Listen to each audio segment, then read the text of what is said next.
Oh, I see the recording thing up there now. Yeah. You know what though? It's not the first time that we've ever done this. But should be the last. That really sucks to record this whole thing again. Have to go ahead and re-record it again. Especially when last episode I felt like was really fucking good. Yeah, I agree. That's all right. We'll make it work. Fun fact, I just looking through my notebook, I have 2 lists on here. I have 10 best challenge fights ever. And I have 10 best rookie seasons. I love that. I love that. And I feel like we can go ahead and get that rolling pretty soon. Yeah. So 2 interesting things happened to me today. Yeah. So one Malcolm X is one of my favorite guys in the whole wide world. Read his book a million times, and I have a Malcolm X hat that says by any means necessary on the back. I'm black and I'm Muslim. If you don't see the correlation of why I like him. I also have this Hogwarts shirt. Not that I'm a huge Harry Potter guy, but I used to take my sisters to the movies to see it all the time because she's really big into Harry Potter. I've seen most of the movies. I'm a pretty smart guy and somewhat of a movie buff, but I don't know. I never really got into Harry Potter probably as much as I should have. Just not a big Harry Potter guy. I don't dislike them or I don't have any strong feelings toward them one way or another. I got a vape shop that's pretty local. I needed some juice. They open pretty early. And so I went to the vape shop and he goes, hey, what kind of X hat is that? I was like, oh, it's a Malcolm X hat. He goes, oh, Malcolm X hat and a Hogwarts shirt. I was like, yeah. He goes, huh. I'm like, what? He's just like, none. That's just, not the combo I was expecting. I was like, okay. I didn't know if I was, but, I was just like, well, what does that mean? He goes, oh, don't worry about it. I'm just like, the fuck? I'm not sure what I missed about the correlation or maybe of how Hogwarts and Malcolm X clash. I don't really know what's going on. That was just fucking weird. And now I don't ever want to talk to that guy again. And okay. The second thing is the fucking anthill. I went to go mow my lawn the other day. Didn't realize what a fucking mess it was. Stepped right into it. My whole right foot is fucked up. It still kind of hurts a little bit. I know I got to go get some stuff, but it's a pretty huge fucking anthill, and the cheapest and quickest way effectively is boiling water. I didn't take any joy in it, but those ants had to get the business. The ants are my favorite insect. They're just like me. They're always working. They're working 24/7. Yeah. They're always busy. So, I mean, a lot of them were just, on their way, to work and left their families behind, and you just had a natural disaster happen. I feel kind of fucked up too, because hey, what if I get in my car and I'm on my way to work and somebody just pours fucking boiling water on me? That would be fucked up. And oh man, the kids had to get it too. It's whatever. That's how my morning is going. Good thing is I did find out that today I get to work from home all day. So not all day. I got to run an errand or two, but it's not really work. So I have time to do this, to be here with all of you guys. How's your morning going? I mean, it's going regular. It's just wake up, get ready, take the kids to school, go to work, get ready for the day. It's really relaxed. It's the opposite of everything you've been having to do this morning. I just want to say that me personally, I don't know anybody else. I find your life to be really exciting. Yeah. No, yesterday I worked from 5:30 in the morning till 9:30 at night. I had about an hour break, which was driving from one job to another to get ready to drive to that job. That was my break in the day. The American dream. This is exactly what they had planned. This is exactly what they wanted. You're living the dream. Congratulations. All right, let's go ahead and get into it. What's really good, posters? Welcome to another edition of Love, War, Challenges. I am MTV Malik. He is Tyler Louder. What's really good? Gang, gang, gang, gang. Happy to be back. We're back and in full effect. And today we're going to go over All-Star Season 4, Episodes 1 and 2. Yeah, and everybody here's getting the raw, uncut, first take version of this review. Yeah, my bad about that. We're a little bit late. I did re-record this, and yeah, my bad. We got to go ahead and re-record this one time. But We had a you great know, talk. We had a great yeah, talk. We great know we talk, know great where talk. our keys are. Exactly. Last time I tried to get into it to see if you would comment on how this investigation about Kara is coming out. You don't want to comment. You want to focus on the season. A decision that I respect. Coward. I'm just gonna go ahead and say that I've always been a Kara Maria guy. Even though I got really offended when Derek called me that one time. I was like, but yeah, he's kind of right. Always been a Kara guy. Always believed her. Hold men accountable, and Kara is queen. Go ahead. Yeah, Let's. and to be clear, it's something I don't want to speak on it because I don't want to pick a side or anything like that. I don't want to come off as ignorant without knowing any information or anything about it. It's I'm very big on staying off of social media during season or during filming, just because I've had times where I've had seasons spoiled for me, and if you ever get a chance and you look at my Twitter account and you go through all my muted accounts or like that, there's like 80 challenge fans that I have muted because there's a spoiler community that I'm out of there. So when it happens and we talk about it and we get closer, I will have an opinion on it, which is always pro victim in situations. So You look like a pro victim kind of guy. I always support the victim. It's very hard with my like current job I have. I won't dive into too much. Whenever I have to go into like court and hear both sides and everything, um, it's really hard to just sit there and be like, I got to be unbiased, to to push everything through. But then you hear some things and you're just like, oh man, no way! Like I'm over here, but my mind has to stay in the middle. But I'm just like, there's honor. It's clear as day. I'm But so but glad that nobody has ever accused this podcast of being biased towards the favorites. Team Cara. Anyway, dude, I swear I've been called sexist before from this podcast. So like I don't like the women on the show or anything like that. But for me, and this is a before we dive into this whole season, for everybody to know, it has nothing to do with men or women. Like if there's a guy that comes on the show and he's like out of shape, can't condition, is just there for a vacation, I'm not a fan of him either. Like this is evolved. I'm here for a competition. I want to see the best of the best. And that's why last episode I hyped up this female side cast. This is one of the best female casts in any season ever. 100%. I'm with you. All about the competition and all about the sport. We respect it. All right, let's go ahead and jump into episode one. TJ hops out with a really, really dope Gucci shirt. And he lets us know how it's going to go. It's going to be individual game. The winner's going to get 250K and the other finalists split 50K. We're also going to get the introduction of Gold Stars. We we've seen this format come in different forms before with Gold Skulls. Stars and Skulls, things like that. Let's go ahead and talk about the format. Me personally, I'm fine with individual games, but I think there should always, unless it's a team game, there should always be a male and female winner. And if it is a team game, it's very hard to have males versus females, only in pairs. But even then, it should always be a male winner and a female winner, in my opinion. 250K, I'm fine with. $1 million prizes is great, but we understand that everybody got cut costs somewhere. I mean, not the grocery store. Fucking pack of chicken is still $30, but whatever. I'm fine with that. I think 50K for the other finalists splitting is a little light. I mean, So that's just for finishing. Like that's for, but here's the thing though, they're not just rewarding everybody. But it kind of was like that in the past. We just don't ever think about it. They'd be like, oh, you got second, like, go back to like any pairing season. And they go second place, you guys get 50 grand. Well, it means they each get 25. And they go third place, you guys get 30 grand. So they each get 15. So I mean, it's really those four people together got 80 grand. So I mean, it's not too far out of the realm. right. Um, I'm And I'm okay also with that. Like, that's fine. I think second and third place should get a little something.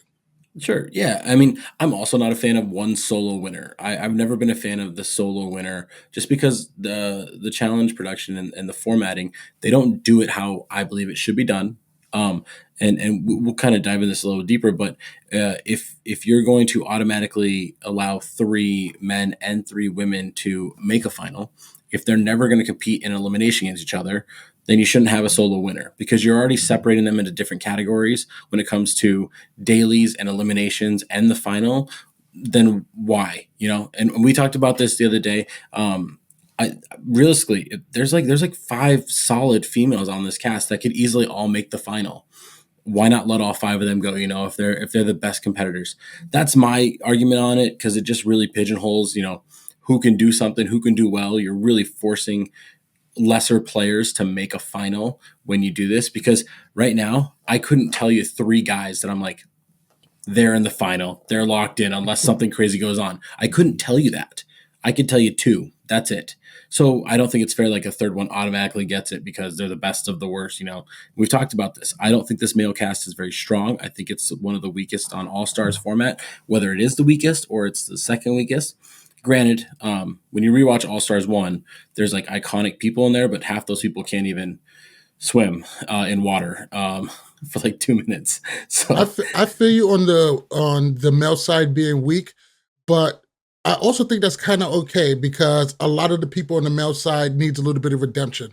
Leroy has always did pretty well. I don't think he's one of the weaker males. I have him kind of locked in as a finalist, but he's never won, the big one. You got Jay Gotti, who we all know his story from Rivals 3, Couldn't Drink the Shake. So it's great to see these guys come back. X's Tony's 2. coming back. X's 2, thank you. Got you. Your mind for this is just fucking phenomenal. I mean, I No, it know a is. lot too, but It is, and it's we talked about it. The female side is this is a powerhouse. There's big time players here. There's gamers here, and the men's side is all about redemption. It's about coming a comeback from such a long time ago. It's all those trying to prove something factors. Where on the female side, it's all like. Nah, I'm the best, and I've always been the best, and I'm going to continue. That's what they're proving. I'm better than the best. We talked about this yesterday, and I want to really highlight this. Some of my pros that I have, and this is what the best thing about All Star seasons are, is the music. The music just it makes watching each transition into a new scene just like you literally could be like, all right, I'm gonna look, on my phone during the commercial break, and then all of a sudden you hear a song and that gets millennials just going, and yeah, the music is great, and Cape Town, South Africa is one of the best locations they've ever done for a challenge. 100%. It does look bright and sunny. It looks like everybody's having a good time. And good music is one of the things that All Stars 4 has done very good consistently. One of the things I don't want them to give up. I know that might hurt some of the replay value in the future because of how streaming rights and everything is. But right now they're doing a phenomenal job. Let's enjoy it while we can. Um, Before we go ahead and jump into the daily, let's talk about. Oh, you know what? Before that, let me ask you a question. We said that the female side has a whole lot of powerhouses. The male side is all about redemption. So not some of the biggest names, but a lot of names we're excited to see back. If let's say for All Stars 5, it's flipped, stacked male cast, but the women's side is all about the redemption arcs. Are there any women out there that you can think of off the top of your head that would be good for a redemption arc? Oh man. Oh gosh. I don't know. The problem is that a lot of women on the challenge, if they stay around long enough, they end up being like a beast competitor. They start getting looked at as one of the best. And if they're not looked at as one of the best, then they kind of fall off and we just don't see them cycle through again. The only one that you really can like think of that has like been around for a long time, hasn't ever won is like Kellyanne, how she's like kind of gotten close, but really hasn't touched the gold and everything. Nani would be a perfect fit for like a redemption arc. Obviously, there we go. That's the one I was thinking of. I couldn't think of. Um, Outside of that, top of my head, there's nobody that could have that John A esque return to Man, that prominence was type great. thing. That was great. Um, I do think somebody like a Big T in the future will probably do a little bit better in these kind of situations. But she comes off as another Jasmine to me. Somebody with a lot of heart will always try their hardest, but just physically, probably not going to be able to be there. What do you think about some of the canceled women from in the past? Give me some Um, names. Who you talk about? I oh man, her name is escaping me right now, but Corey's baby mother, Taylor, Taylor Selfridge. And I'm not sure. I mean, don't get me wrong. I know D got canceled. I do think it was deserving, but I think with the benefit of hindsight a little bit, the hammer was dropped pretty hard. I do think there was some room for accountability to be taken. And I don't know. What about some of the cancel Um, war? And I go ahead and just for the sake of argument, just for the sake of argument, let's say Camilla. so okay, so the thing with Taylor's never been on a challenge though. She's done some MTV shows, but she's never been on a challenge. I mean, obviously she's been on like we see her sometimes. I don't even know if we ever see her on Teen Mom, but she was Yeah, on the what she X. used to Okay, be. so she was on X on the Beach as well. That's with Corey and her Oh, and everything. and I hear that they just recently brought it back to Teen Mom. Okay, and I believe that yeah. So I mean, I mean, I don't know if she'd ever be in the challenge. She'd never be on All Stars, but when we talk about like Camilla, um, first of all, I don't think Camilla is ever gonna come back. Mainly because I don't think she cares to I just don't think that she's in that place to like want to compete anymore. I think she's a mom now. I think she's happy just being a mom, like trying to just move on with her life. Honestly, I think it'd be great to have her come back. That's just me because um, I don't ever believe in like I don't even know what the word is the right word blacklisting where like you never come back and everything. Blackballing. So, blackball. Okay, so like that, like like I just like I don't ever think anybody should just be fully excused outside of like going to prison type situations. Like having bad character shouldn't disqualify you from being on reality TV. That's kind Mm. of why a lot of these people are on reality TV because And it's they also the reason do. why some of them are good on reality TV. Yeah. Now the reason why you want to see somebody like Camilla go back on is because Camilla left on top. Camilla left as a champion. Granted, she was on Champs vs. Pros and then just left and everything because incident. But her last challenge season that wasn't for charity, she walked out of Dirty 30 as a champion.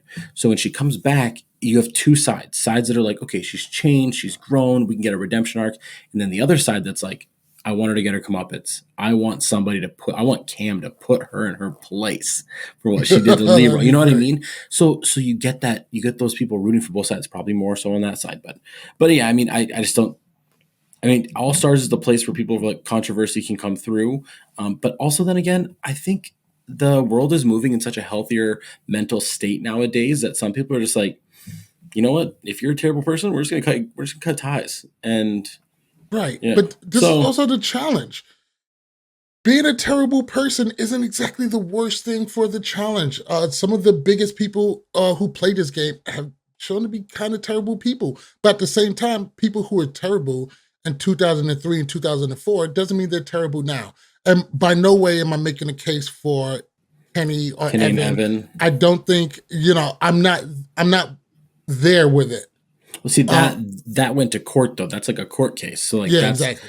that they had to like settle with Tanya. So like that's a situation where it's like that's where it's Yeah, washed. yeah, Once it exactly. goes to legal, and it's not just production moving. So, but I think we've gotten off topic a little bit, and that might be a full discussion for like another day of like It who would deserves be. a redemption. You're right. It would be a good discussion for another day. I mean, it kind of reflects on like we have a top 10 video, a ban list. It's our best video we've ever done on people that got banned from the challenge, and some of them came back. And that's kind of where we can kind of dive into it a little bit more. But let's talk about this daily. I think we went off the rails a little bit.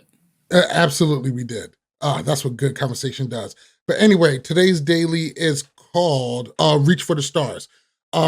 I really, really love this daily. I thought it was good. It's mostly endurance, a little bit puzzle aspect, but not a whole bunch. I think it's a good first daily to have. Everybody's able to see where everybody ranks, with their stamina and running ability. Um, Thought it was great. Its rewatchability, I think, is pretty okay, but it's a good way to jump it off. Um, let's talk about some of your favorite things about this daily, and some of your biggest dislikes. So something that I really like is I like that Kara came out. Like when you looked at this cast, everybody was like Kara's like if you're looking at like you're playing Madden Kara's got the highest overall rating here out of any challenger. She's almost a 99. And, then she comes out in the first and she proves that she is the best person there, not female, the best challenger there. And then you get to see some really good surprises. I thought after Battle for a New Champion, Brad was washed. Like that elimination was just not good for him. He didn't look good. He got smoked. But he came back, did really well. We see somebody like Avery out of nowhere finishes top 3. We see Brandon finish top 3. Adam kind of returns to that power position that he used to be in back in the, seasons 12 and before. And so those things are pretty cool to see. Seeing somebody like Kifla, who is the oldest person there, he's in his 50s, came in like 5th or 6th place, like beat out half the guys, like that stuff is awesome to see. I also liked at one point, and we talked about this yesterday, that they did show like where the top 3 for each side were, like they're on 5 or 6, something like that. I like the constant showing of the bottom of how many they have done. They should have done it more. I wish they'd put a timer on there. We talked about that, and I'll let you kind of talk more on that. Just let us know how long they've been working. Like if they're working for 45 minutes, it puts more perspective in viewers' minds of like, holy cow, this is, because otherwise it just looks like Cara Maria just ran 8 ladders and finished it. Yes. One of my favorite moments was definitely seeing Kifla do so well and finish up and see how important it was, that emotion that came over him. He's been there from the beginning. So it's nice to see him come in, and especially at his age, do so well. Because, if this is fifth America, America's fifth sport, like a lot of sports, fall the time is undefeated. And yeah, talking about the times, that's always been a big thing for me. And we were talking about that. I was thinking like, it looks like the Olympics, you line them up, everybody's time here. But when you present it that way, it may take away from some of the reality TV aspect. I do think that production needs to work on a way to mend both of those together just a little bit better, with just a little bit more transparency for the viewer. It's nice. It's nice to get those stats pulled up, and it's nice to see where everybody stands when they stand there. I do understand that editing gets done for for condensing effect and for dramatic effect. And I get that. And I love that. I don't want to miss that. And I don't want to sacrifice that. But we gotta import a little bit more transparency when it comes to how they do things. All right. So moving on, the way the stars work, the top 3 finishers are going to get a star. You need a star to get to the final. The bottom section is all going to be in the losing section, and the middle section gets to vote who from that losing section goes into elimination. How do you feel about that format? The format's okay. I'm all right with this. By giving people stars right away, you're making them the targets of the house, which isn't a bad thing. But you're almost planting seeds for drama and rivalries, because now it's like, to earn a star, you have to take somebody else's star. You have to take away their opportunity at $250,000 personally. And then they're going to remember that, and now they're going to come back for you, and so you're creating these that are going to happen, and it's going to get more dramatic as we get onto the season. Having the middle and everybody but like the top 2 kind of like vote on everybody, vote on the losers, that's fine with me. I'm okay with that. I'm not a fan of voting in 2 losers, just because I don't know, it just gets too tricky. I also think that they need to go back to having like a private vote. We talked about that, maybe fluctuate seasons and everything, because I just think a private vote,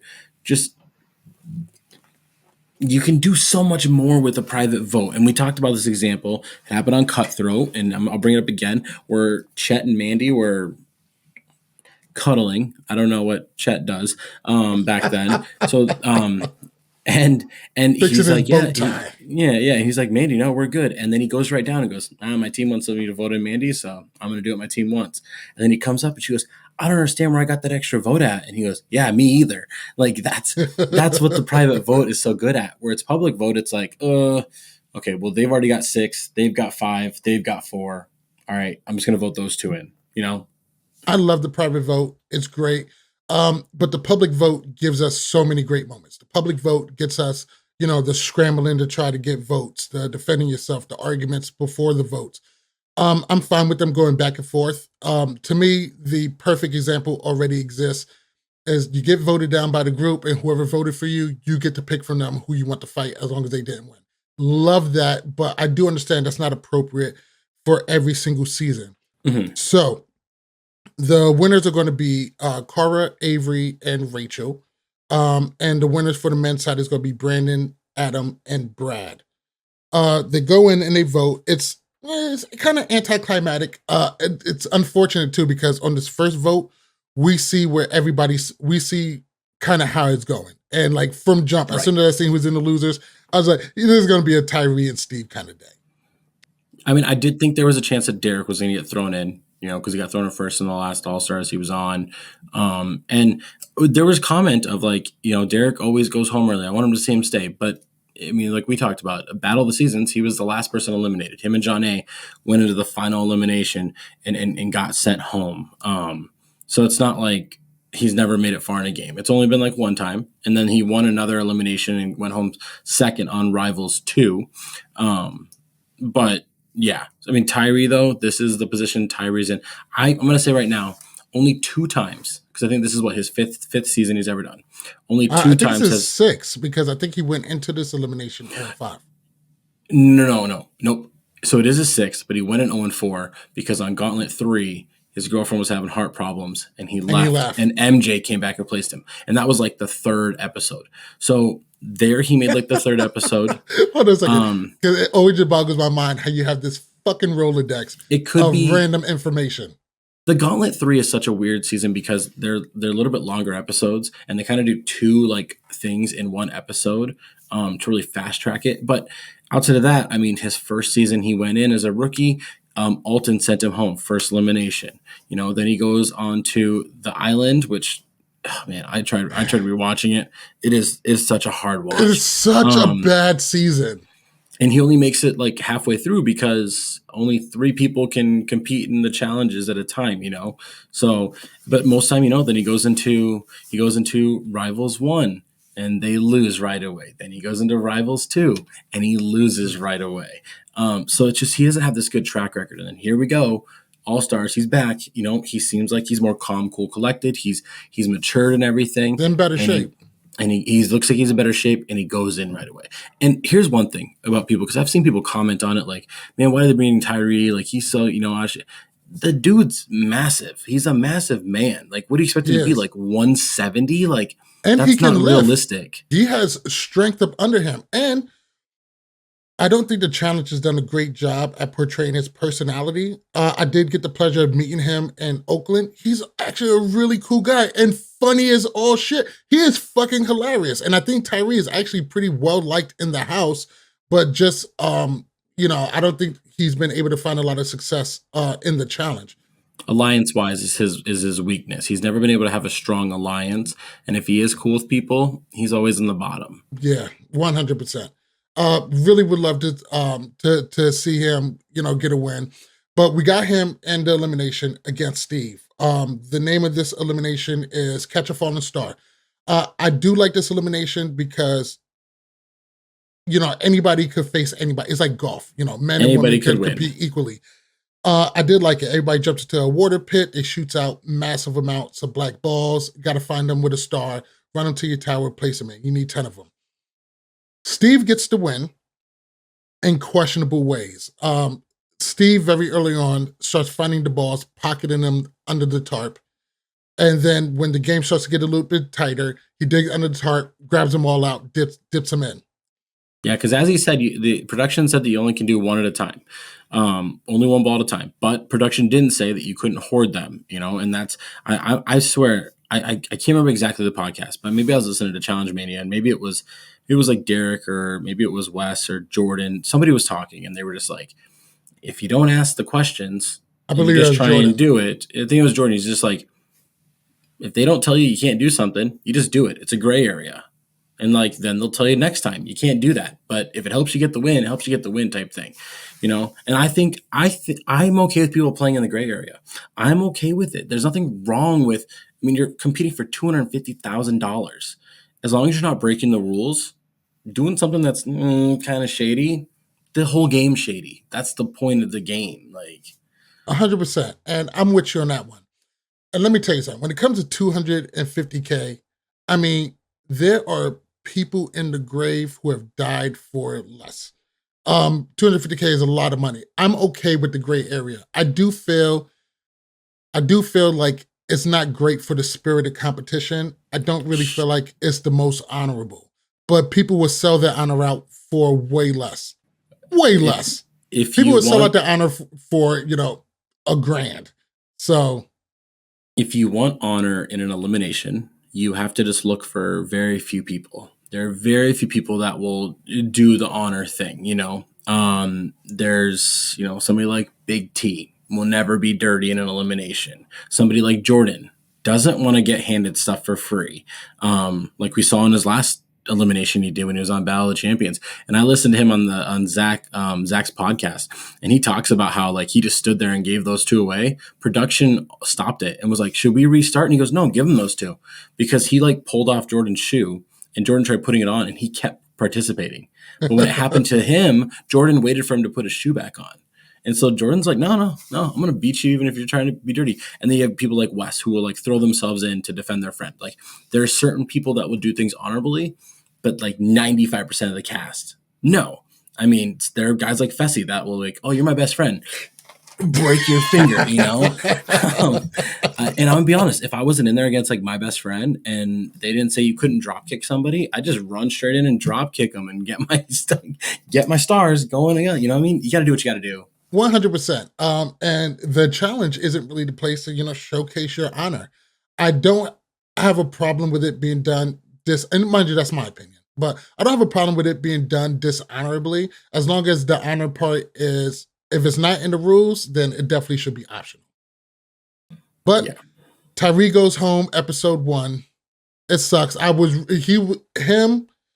Tyree, Derek, and Jay Gotti are my favorite long shots for this, and I would say Avery too. My favorite long shots for this season.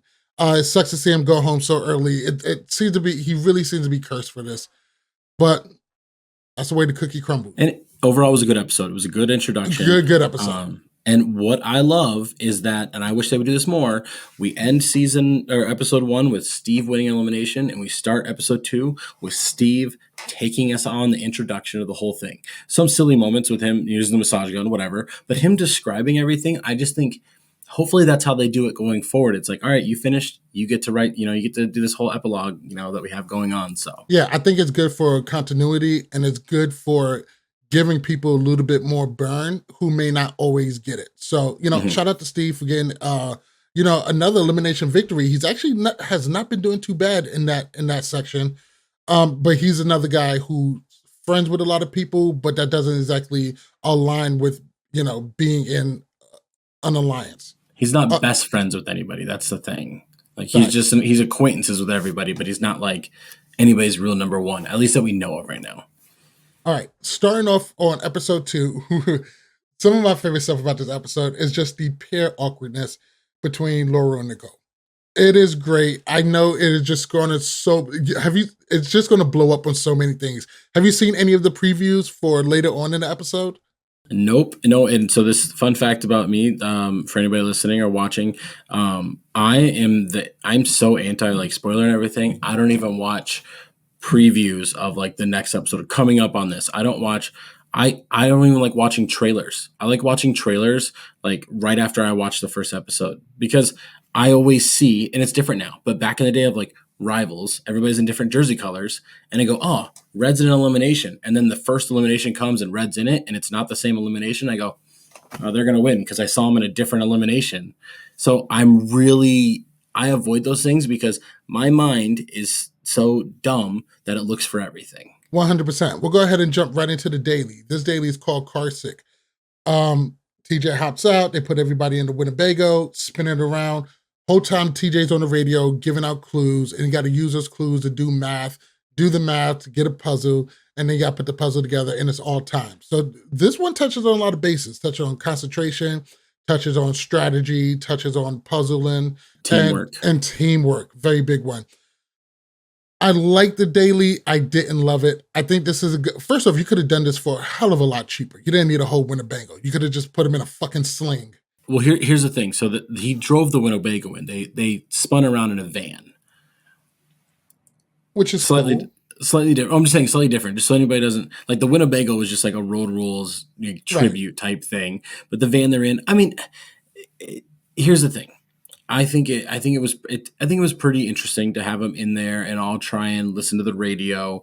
The only problem I had with it is that they were able to just go after they were done. They could just stand there and listen again, So it was like, what was the whole point of spinning them if they could just do it here, Make It him almost busy. you almost should have had two people spinning, listening to it, yelling down to the other people what the codes were, I like and that. then that way you're like, what did you say?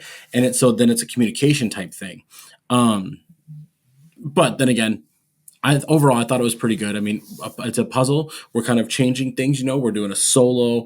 We're doing conditioning. We're doing push yourself through. Then we're doing a cardio endurance, and then we're doing kind of a teamwork, kind of building a puzzle and trivia type esque thing of memory. So I mean, I think we're building, and I think we're going to get something crazy and physical. And then we talked about this. Leroy had that flashback, which I hate seeing the flashback where Leroy on Vendettas hits that car, flips, smacks in the ground of the water, and just looks That's unconscious. that. Yeah, it was scary. It's super scary. Yeah, wasn't a huge fan of that. I was a fan of how some of these people performed. So Yellow gets the win, and the Yellow team had Tony, Nicole, Jay, and Laurel. I Super really random. not random at all. Why do they do this? Why do they insult our intelligence? Like we put together some random teams. First off, you put together a almost all black team. You put together Laurel and Nicole, which come on, you put them in the car because you knew something was going to happen. It just Leroy and Cam were on the same team. Leroy. Derek and Ryan were on the same team. I wish that they would just say, like you say, we're not dumb. I wish they'd be like, TJ's going to make the teams. And so TJ puts people who he wants to put them with. And then we Exactly. go, okay, cool. That makes sense. It's just insulting to say like these are random. Maybe the order was random, but you have to think that maybe sometimes the teams who they want to see in elimination for people who they think isn't going to make better TV would probably go first. I would give them a little bit more benefit of the doubt there than anywhere else because we have seen good people go first. On Dirty 30, they had a couple times where they'd have them like pick your own teams. And I thought that was genius because you have to make two choices. Like, do I go with my best friends who, if we lose, I have to go against them in elimination? Or do I join somebody I hate because I can go against them in elimination? Or I can have power to save my friend. You know what I mean? So Yeah, I've always really liked that aspect. And that's maybe how they should have done it. All right, guys, get in groups of 4. Let's go. Or even free agents where they would draft captains and then you would pick people every time. great conundrums. It made it, it ma- I love captains. and then we get to see it right there. And so, I mean, I'm really surprised we haven't seen that more because it's really great, for captains, especially when it comes to team eliminations. Pick your captain. This is your designated captain. You can switch with every daily, and the captain is ultimately responsible for if you guys do good or do bad. Love that idea. I think it'd be great if because you get things like rivals or whatever, and those are pairs. But I would love to see some of these super alliances go head to head, and that's the game. mhm. Hey, you got Johnny and Wes on the team. You got Tori and Jordan on the team. Pick your fucking best friends and let's do a whole season based around these two, super groups going together. I think that'd be a great format. The But challenge battle of the alliance. oh yeah, that'd be great. And you could pull some old school alliances too, or even just some quick alliances that fizzled out. It would be great. But back to the daily, I was really good to see Laurel take control, but also Brad did really good in the math. It kind of hurt to see Cara and do so bad at really some basic kind of math stuff and listening. But Well, Brad not bad really shined. enough. Yeah, not bad enough. They finished like third or fourth. So And big shout out to Brad for keeping them out of the basement because that could have gone really, really bad for them. But also Jay did really, really good, and Laurel did great at getting her team controlled. And it was great to see that interaction with Nicole trying to sneak in, just like, oh, I never want to see you do that. And Nicole being completely childish. But it may also be necessary to keep your own peace. Laurel's like a soccer mom at her 12-year-old son's game. The way she was like yelling at Tyree and everything. It's over there. Go over there. Get the ball. Good job, Jay. Good job, Jay. Like she's literally just like cheering on her children. Bottom team that's going in is going to be the peach and the blue team. Um, Middle vote got to go, but something big happens in between. We see Ayana. Earlier, I was going to ask, Ayana was showing a lot of love to Cam. They're rooming together, and I was just like, at that point in the episode, I wanted to ask, hey, do you think, Ayana's affection, Ayana's love, and want to be partnered up with, do you think it's going to be an asset or a liability? Because it has very much being both. But that question gets answered when we see what's going on. Janelle is up for elimination. She tells the house, hey, I want to go in. I want to go in and get my star now. Whoever you pick for the other side is going to be, whoever you guys pick. It's whatever. And some people, Um, like you're saying, were reading between the lines, being like, "Nah, she really wants Jasmine and everything," and but that's the thing that with could be Yana. true. I don't think Yeah, she was wrong. I think she hit it right on the head. I think she's like, yeah, she's telling everybody, she wants whatever, but she's obviously very going for, Jasmine, and felt the need to spread that around. This goes into an argument back and forth. Once Jazz hears it, she wants to address it directly. Janelle stands her ground. She said, I want to go in. This is why I want to go in. And I said that anybody, whoever the house votes for is whoever they vote for. And, I stand on that. And she was, correct in doing that. Ayana went around, let the whole house know, hey, she's going for Jasmine. She's going for Jasmine. It caused a big rift. Enough so where it disturbed Janelle enough to want to leave and go home. And she ultimately does. Now, I look at this in two ways. The competitive side is just like, listen, I don't think this is the right choice. If you don't like what she's doing, form your alliance, start spreading word, try to get her out. Even if you have to go into elimination yourself, do what you got to do to get her out, since she's going to be your enemy. On the other side, the more grown Malik and the more sensitive Malik says, hey, you're in a hostile, chaotic situation. It's not good for your mental health. And removing yourself from chaotic, unhealthy environments is never a bad idea, no matter what's on the line. I'm a little bit of both, even though I completely understand. Where do you stand on the fact that Janelle went home basically because she was being annoyed by somebody? well, it stems a little deeper though, because like I mean, mental health is a real thing, and like Janelle's got a real life outside this. This isn't like the battle for a champion, and we got some people that are in their early 20s and they're just having a good time. Like she's a mom, she's a surgeon. Like her mental health is very important to her. She's in a high stress situation every day of her life. I think the tipping point was where she literally is like pouring on her soul, like not liking this rumors or stuff getting talked about her, and she's getting to tears in front of everybody.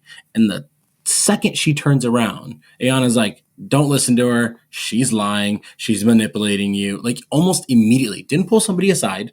Did it right in front of her and in front of everybody. And at that point, I think she's just like, I'm not doing this. I'm not 20 years old. I'm not a child anymore. This isn't about he say, she say. Like it's a gross tactic. Ayana gets the victory here because Janelle did go home.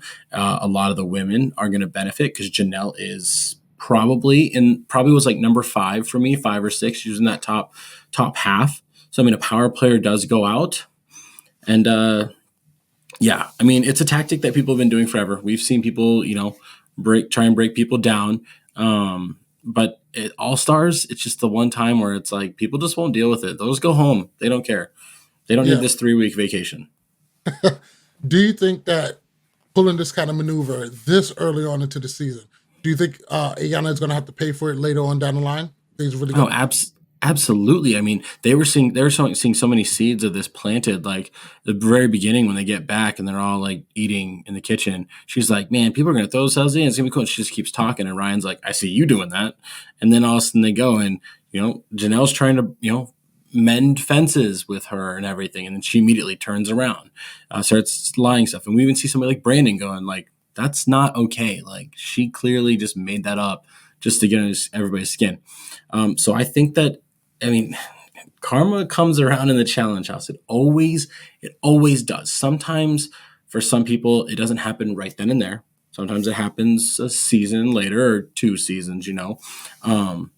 Like Johnny Bananas got his karma for the island against Paula. He got it a couple seasons later on Cutthroat with the backpack. It comes around. For some of these people that aren't on all the time, it happens really quick in that season. So if Ayana makes it to the top 8 females, I'll be surprised. She's gonna have to win eliminations to do it because I think she's just gonna be a target. I think people are really gonna want to go after her because they're not gonna want her around because she's starting to push buttons. Yeah, exactly. And we see it during the whole nomination part. This long speech, enough to the point where Leroy has had enough. Leroy is one of the most unbothered people on the challenge, one of the most cool and laid back, and he just had enough. I think those kind of tactics, the long speeches, her justifying her actions, what she did to Janelle, who is a very, very liked figure in the challenge house and in the All Stars community. Very well liked. I think Ayana's going to pay for this in a pretty big way. I don't think she's going to get very far. She is going to have to get pretty battle tested. If she lasts long enough, I think this is a season where she does 4 or 5 eliminations. So we didn't talk about this, but Janelle broke the fourth wall, which challengers don't ever really do, and talk to the audience. And I thought it was really great. She's like, I know how the fans feel about Ayana back home. They like her. She's fun. She's somebody you root for. But living with her, it is annoying. And I thought that right there is showing that she has such self-awareness. Like, she's on Twitter, she sees what everybody says, she understands, and she's presenting it to us. So we get a picture. Because I'm sure some people are like, why don't people get along with her? Like, she's hilarious, But it's like, no. And I like when that picture is painted, the behind the scenes stuff that isn't done off season. Like, we got it in season. 100%. And I love the self-awareness because even aware of how Ayana's behavior been on the past seasons, up until this point in the episode, I was still on Ayana's side, and that switched very, very quickly because I'm one of those challenge fans that would switch up on you. Like, I don't care. I can change my opinion when new information is introduced. So let's get to our. Oh, go ahead. Let's get to our elimination. Yeah, 100%. Elimination. So Janelle is out. Man, Ayana really, really just buried her. Tina gets voted in, which is surprisingly because Avery voted her in after being very, very threatened by how Tina approached her. She was being mafia'd is what she was being. Right. And first off, let me tell you something. 15 seasons ago, 20 seasons ago, that would have had some bite. It's a lot of bark, and there's not a lot of bite behind it. I mean, Rachel is still a beast, but I'm not expecting a whole lot out of Tina and Veronica. I thought it was more funny than anything else, but Avery didn't take it that way. Definitely voted for Tina in. Tina goes in. Let's talk about the choice between Laurel and Nicole. Both of them had the option to go down there and compete in the elimination, get a chance to grab a star. They both denied it. What do you think? So here's the thing. This to me seems like it's a 50-50 type of elimination. Do I think they're both better competitors than Tina? Yes. But however, I don't think this is something that you risk the situation. When you know you're safe, it's a hard situation to risk. Like Laurel, I think could have went down more, but after her last elimination that she lost, on 39, it's not a elimination that tailors to her. And It's a Nicole, janky elimination. there's no way Nicole could have memorized it because do you not remember on season 29, Invasion of the Champions, her and Corey couldn't count triangles on a triangle board. They couldn't look and count triangles and be like, that's a triangle, that's a triangle. They couldn't do that. So if you can't count something that's in front of you, how's she going to memorize something that's constantly going? I think if it would have been a physical elimination, they both would have went in. They probably would have went against each other. Yeah, I definitely definitely agree with you on that one. But janky eliminations is some of the best ways to get powerhouses out.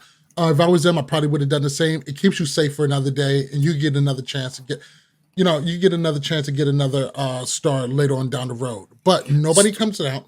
Yeah, well, I'm gonna say one more thing. What are your thoughts on production not just making Jasmine go down? Like they were willing to have the elimination. They were willing to go down another female.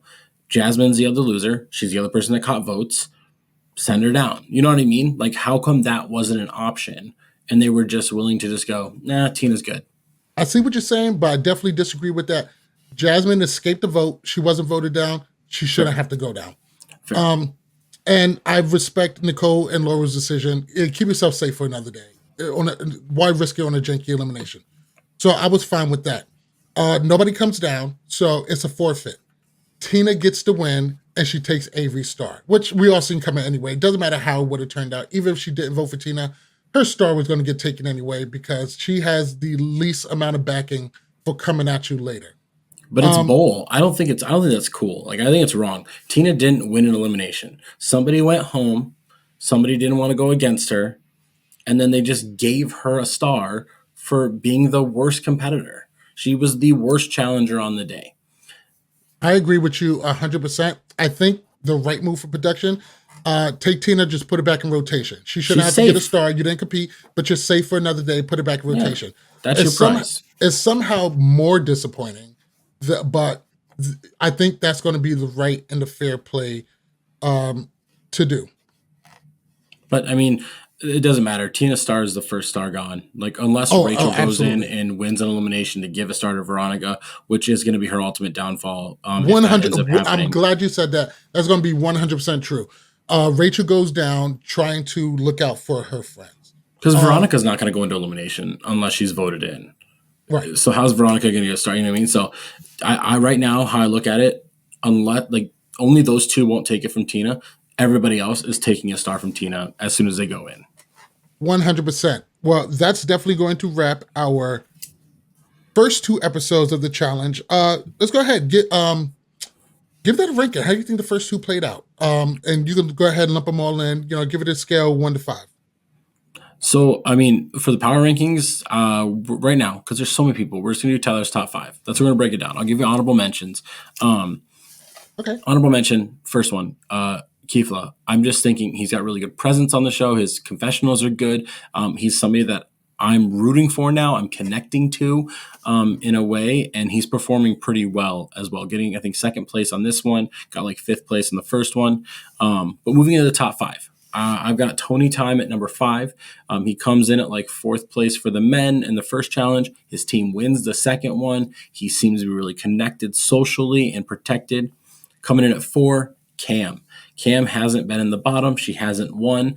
But like Tony, Cam is the most well-connected person in this house. She's even connected with somebody like Ayana, who everybody else wants to get out. She's connected there. She just has so many different connections everywhere. And everybody's afraid of her in some way. Then moving into number 3, I got Brad. Brad's performing really well. He was the best player on his team for the second challenge, was the second best overall in the first challenge. Doesn't even look like he has nobody's even looking at him at all.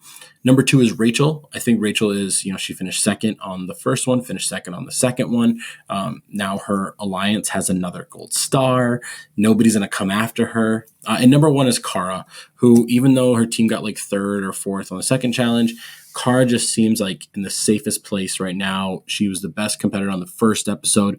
And nobody's even looking at her as like a target right now at all. I think right now she's firmly in the first spot for my top 5 power rankings. Okay. I think you did a real good job with the power rankings. I think Cara number 1 is a very, very easy pick.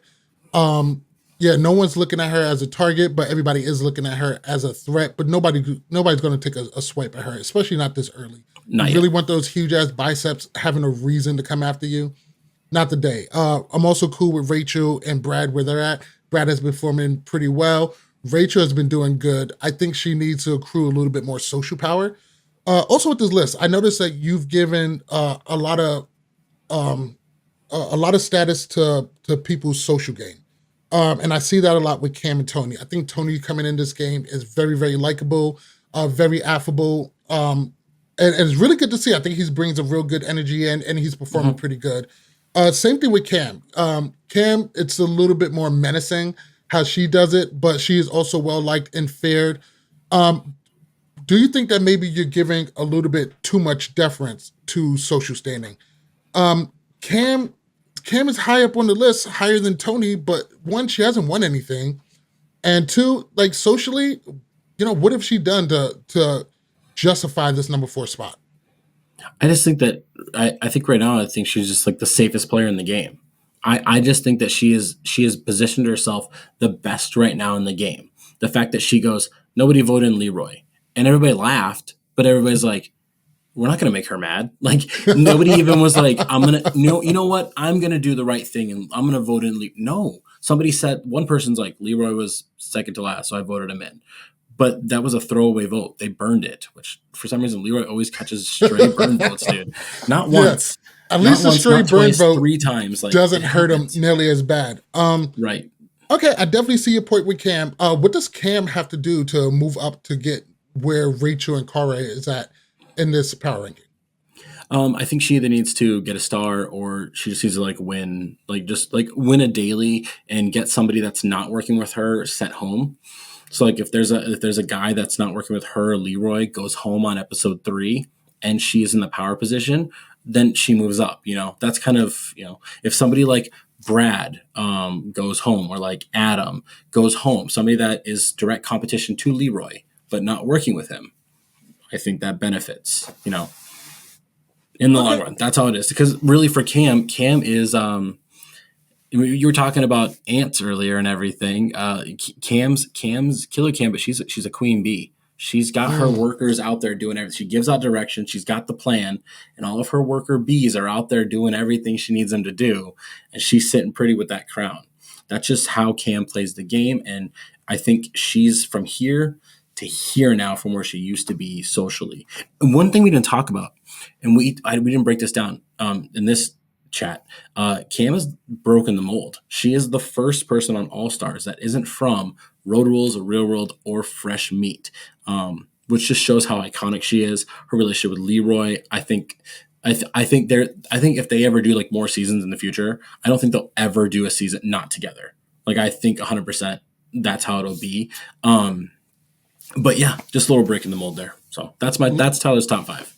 Yeah, love seeing that. I do think they are going to be power couple status and definitely a very likable one because you can say what you want about Jordan and Tori, and there's people who love Tori and people who love Jordan. Not exactly the most likable power couple.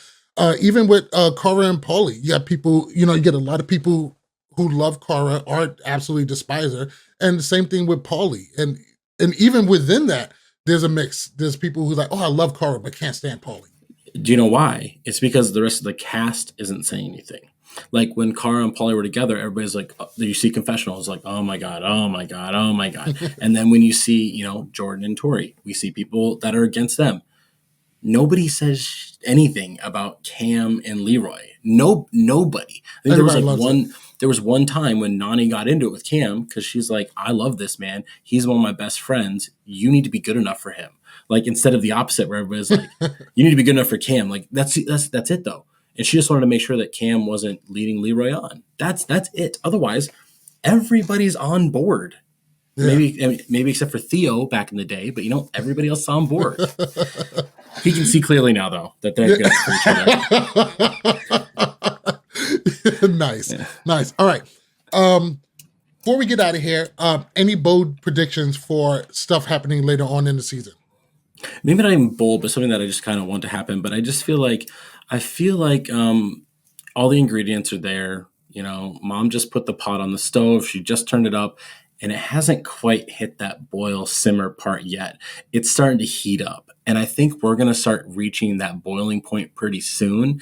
And for all of us fans, the soup is going to come together perfectly and it's going to taste great and smell great in a little bit. But it's not there yet. It's cooking. It's taking time. I think by the time we get to like episode 3 and like 4, we're going to see this thing just going, oh, there's drama. There it is. And it's just going to skyrocket out of nowhere.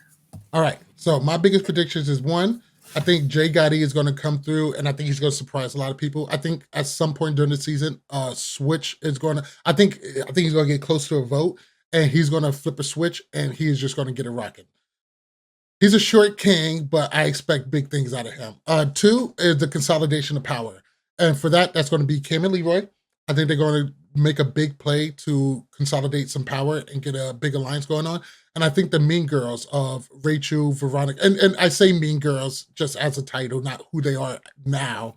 It's kind of what they label themselves anyways, kind exactly. of. So. Tina, Rachel, and Veronica, I think they're also going to consolidate power. I do think Cam and Leroy is going to have a much better effect of it.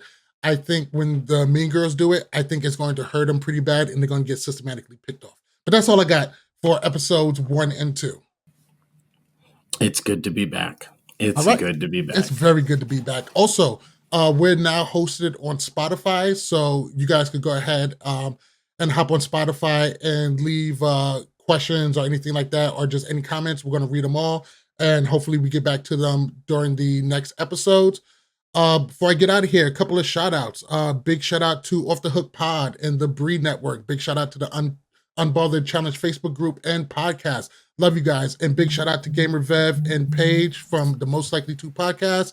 Love you guys. Always wishing you guys the most success. With that, thank you guys all for watching. Make sure you follow us on Instagram and Twitter at LWC Podcast. Follow us on Facebook and TikTok at Love Word Challenges. And make sure you listen to Love Word Challenges podcast on Apple and Google Podcasts, Spotify, iHeartRadio, or your favorite podcast app. And I realized I got to change that because Google Podcasts is a thing of the past. But that said, once again, I am MTV Malik. He is Tyler Louder. This is Love Word Challenges, the hit list. Good night. Or good day. Whenever the fuck you listen to this.